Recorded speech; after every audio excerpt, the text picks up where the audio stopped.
नवरात्रि का पहला दिन माँ दुर्गा के शैलपुत्री रूप समर्पित है, जहाँ शक्ति, भक्ति और पवित्रता एक साथ मिलकर भक्तों के जीवन को दिव्य बनाती है। आइए जानते हैं माँ शैलपुत्री की पूजा विधि और कथा।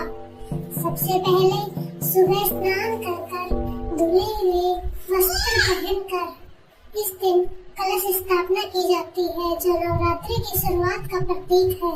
कलश में पानी, आम के पत्ते और ऊपर नारियल स्थापित करके माँ का आह्वान किया जाता है। माँ शैलपुत्री को घी का दिया, दूध, रोले, अक्षत और पुष्प चढ़ाए। उनका बीज मंत्र है ओम देवी शैलपुत्री नमाय। इस दिन माँ को सफेद फूल और शुद्ध घी अर्पित करना अत्यंत शुभ माना जाता है। माँ दुर्गा का पहले रूप है माँ शैलपुत्री।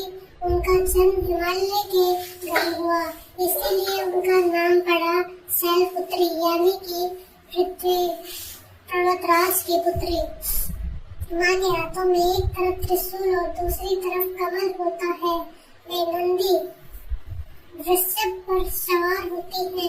पिछले जन्म में माँ सती के रूप में जन्मी थी, तब उन्होंने भगवान शिव को अपना पति बनाया, लेकिन राजा दक्ष के यज्ञ में सती का अपमान हुआ और उन्होंने अपना शरीर का त्याग कर दिया।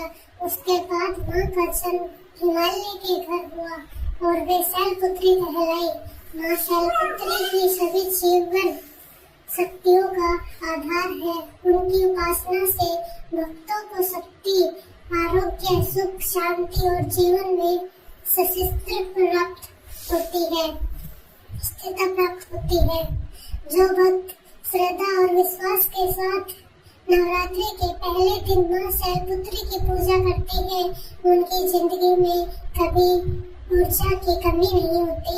माँ सभी को आशीर्वाद देती है और उनके जीवन से हर प्रकार के परेशानियां दूर कर देती है। जय माँ शैलपुत्री, जय माँ दादी।